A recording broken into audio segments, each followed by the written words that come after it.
Hello students, तो हम लोग समझते हैं बेंजोडाइजापिन्स के बारे में। बेंजोडाइजापिन्स क्या होता है कि सेंट्रल नर्वस सिस्टम पर एक्शन दिखाता है और बहुत सारे इफेक्ट को प्रोड्यूस करता है, जैसे सीडेशंस हो गया, एंजाइटी से रिलीफ दिलाता है और मसल्स को रिलैक्स करता है और सीजर से भी प्रिवेंट करता है, मतलब एंटी सीजर्स इफेक्ट दिखाता है।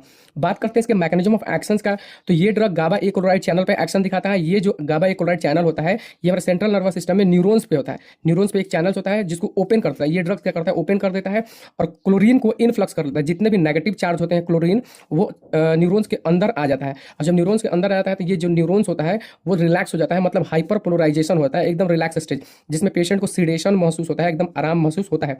ये कुछ मैकेनिज्म ऑफ एक्शन था। अब बात करते हैं कि ये ड्रग्स देने के बाद पेशेंट को अगर टॉक्सिसिटी कॉज कर रहा है, मतलब बहुत ज़्यादा दे दिए ओवरडोज, तो उसका एक एंटीडोट भी है जिसका नाम है फ्लूमाजेनिल। इसको याद रखेंगे, ये बहुत इंपॉर्टेंट ड्रग्स होता है। ठीक, इसके अंदर में देखिए बेंजोडाइजेपिन के अंदर में बहुत सारे ड्रग्स आते हैं, जैसे कि क्लोनाजीपाम, फ्लूराजीपाम, मिडाजोलाम, क्यूनाजोपाम, ट्रायोजोलाम, ऑक्सीजीपाम, लोराजीपाम, डाइजीपाम। ये डाइजीपाम और क्लोनाजीपाम ये दो लॉन्गेस्ट एक्टिंग ड्रग होंगे, लॉन्गेस्ट एक्टिंग ड्रग।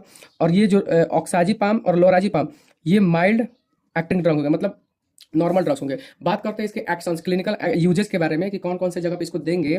तो अगर पेशेंट एंजाइटी से सफर कर रहा है उसमें देंगे, इनसोम्निया, पेशेंट को नींद नहीं आ रहा है तो उसमें देते हैं, सीजर्स हो रहा है उसमें देंगे, अल्कोहल से विड्रॉल, मतलब अल्कोहल छुड़वाना हो तो उस वाले कंडीशंस में भी देते हैं, और pre anaesthetic medication. Anaesthetic medication कहने का मतलब कोई प्रोसीजर होने जा रहा है, कोई सर्जरी होने जा रहा है, उससे पहले ये ड्रग्स देंगे ताकि पेशेंट क्या हो, थोड़ा काम महसूस करे, पेन ना हो। और मसल्स अगर अकड़ गया है, स्पाज्म हो गया है, तो उसमें हम लोग ये ड्रग्स देते हैं, जिसका बेस्ट ड्रग्स होता है मसल्स स्पाज्म का डाइजीपाम।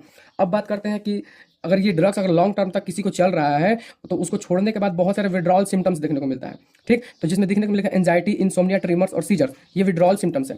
और बहुत सारे ऐसे कंडीशंस आते हैं जहां पर हम लोग ये ड्रग्स नहीं दे सकते, मतलब कॉन्ट्रा इंडिकेटेड होता है। प्रेगनेंसी में नहीं दे सकते, सीवियर रेस्पिरेटरी डिजीज है उसमें नहीं दे सकते। क्यों? क्योंकि रेस्पिरेटरी डिस्ट्रेस करा देगा और पेशेंट को डेथ कॉज हो सकता है। स्लीप एपनिया कंडीशन वाला में नहीं दे सकते और मिस्थेनिया ग्रेविस वाले कंडीशन में नहीं देते। ये कुछ कंडीशन है जिसमें बेंजोडाइजेपिन्स देना ही नहीं है।